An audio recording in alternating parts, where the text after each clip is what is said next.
Here's how freelancing changed my confidence and self-worth. Before freelancing, my confidence was in the mud. I used to second guess everything, my work, my price, even myself. I was the kind of person that would apologize for things I didn't even do. But freelancing, it has forced me to face myself, to grow some backbone and finally charge my worth. See, if you ever work a 9 to 5 where you constantly have to shrink yourself just to fit in, we understand this. Also, in the office, it's easy to hide behind teamwork and small instructions. But as a freelancer, there's nowhere to hide. You are the business, and if you are not confident, clients will smell that fear and run. Hi, my name is Deborah, your freelance design bestie. If you have ever struggled with self-doubt, questioning yourself if you are even good enough, you are in the right place, because I have also experienced that. But freelance has forced me to face all of that, and surprisingly, it has rebuilt my confidence in ways no traditional job ever did. So this is based on my experience so far. I have had the opportunity to work in like a 9 to 5, not like a 7 to 2, but a salary worker. And I learned my work as values. In my early days, I would design for free or charge peanuts because I didn't think I was worth more. But freelancing taught me quickly that if you don't value your work, clients won't either.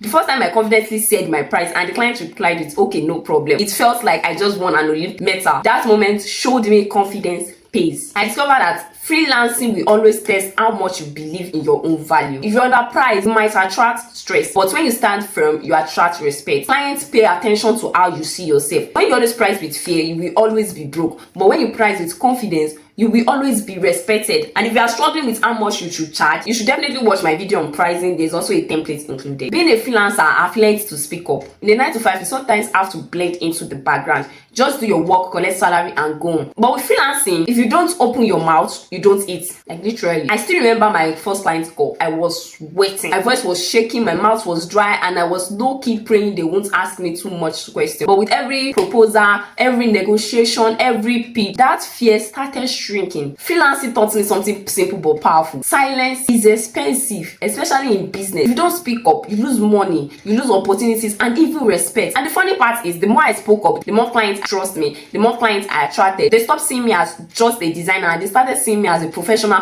who could guide their business, which is something that is very important to stand out in this age where there is so many designers, where there is so many competition. Freelancing doesn't really give you the luxury of silence. You either speak up or you stay broke. And guess what? The more I spoke, the more confident I became, not just in business but also in life. And that's why I even own this YouTube channel in the first place. Freelancing has really helped me. And here's my advice to you: start practicing your voice. Yes, like the way you have a brand voice, start practicing your voice. If it is explaining your design decisions out loud to yourself or pretending that you're on client's call. Confidence isn't born in silence, it's built in conversation, in interaction with people. And your voice, that's one of the sharpest tools as a freelancer. Also, being a freelancer for some couple of years now, I've learned to stop tying my worth to rejection. Let's be honest, freelancing comes with plenty rejection. People ghost you like you are an ex, people say you are too expensive, some even pick another designer who copied your style. Sometimes you pitch and the reply is just pure silence. At first, it crushed me and I would sit there thinking, maybe I'm not good enough, maybe design isn't for me. But freelancing has taught me this: rejection is not a verdict on your talent, it's just a redirection. A no doesn't mean you are worthless. It just means that the person wasn't your client. And the weirdest thing I've discovered is that every rejection I survived actually made me stronger and to develop thick skin. I realized that confidence is built when you stop taking rejection as a personal attack and start taking it as data.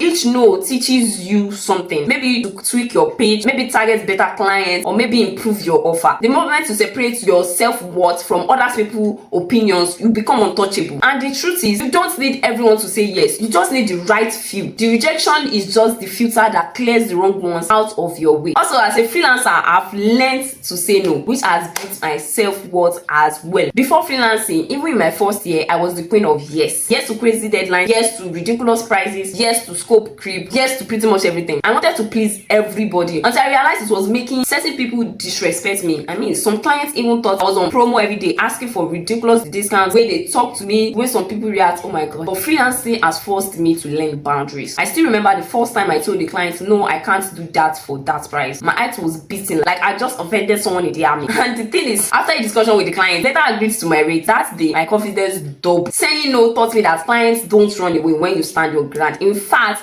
many respect you the more. The clients who stay when you say no are usually the ones who value you more. They pay more and give you peace of mind. So seeing every no to disrespect is a yes to your value and sanity. Once you learn that, your confidence goes from shaky to solid. Don't forget to hit that subscribe button if you're really enjoying this video. Another way freelancing has helped me to build my confidence and self-worth, I've learned to be my own cheerleader. Being a freelancer, there's no boss to clap for you, no HR to give you Employee of the Month award. If I don't clap for myself, nobody would. At first, it felt awkward. Like, should I really celebrate sending one invoice, completing a design project? But freelancer has taught me that if you wait for validation from other people, you will stay empty. I started celebrating small wins, finishing a project, the client saying, yes, I love it, even surviving a tough negotiation. Every celebration was like adding one brick to rebuild my confidence. When you cheer for yourself, people notice as well. I mean, if people are passing, they will hear you. But then there is this sort of confidence it's built in you, and clients can feel that self-belief, which is very attractive. Confidence does not just come in one big leap, it's built in small claps. If you only wait for big milestones, you will always feel behind. But if you learn to give yourself flowers for the little things, we realize your confidence was never missing. It's just needed feeding. You know, the thing is, in 9 to 5, sometimes you work hard, but the company takes all the glory. Your idea becomes team effort. Your late night becomes, oh, that's great, you have a lovely department. But when it comes to freelancing, every win has your name written on it. When the client says, oh, Deborah, you made my brand look professional, that confidence enters my chest like cold juice on a hot afternoon. I realize, I'm really good at this thing. And the beauty of it is, it's not only the big projects that build you, even the small wins, like I said earlier, finally sending that invoice, getting positive feedback on a logo draft, you're all add up. Confidence, like I said, is built brick by brick, win by win. You don't need a boss to clap for you. Become your own proof. Every testimonial, every satisfied client, every project you finish, it's like stacking receipts that say, yes, I deserve to be here. Freelancing gave me ownership of my own results, and ownership builds unshakable self-worth. As a freelancer, freedom really boosts the confidence. One of the biggest ways freelancing healed me is freedom. Freedom to choose clients, freedom to create my own schedule, freedom to say no to nonsense projects that drain your soul. Once I discovered I had control, my self-worth skyrocketed, because nothing builds confidence like knowing you are in charge of your own path. And honestly, that confidence doesn't stay in business, it spills into life. You stop begging for seats at the tables you don't belong to, you build your own. Nothing boosts self-worth like knowing you are the driver of your own path. So yes, freelancing stretched me in ways I didn't expect. It pushed me, it stretched me, it forced me to stop doubting myself and enjoy freedom that boosted my confidence beyond measure. Don't wait for confidence before you act. Do it afraid, do it shaking, just do it. That's how freelancing heals you. If you like this video, don't forget to hit the like button, subscribe, hit the bell notification, and join me here every week as I share real lessons for freelancers, creatives, and designers. Thanks for watching, and I'll see you in the next one.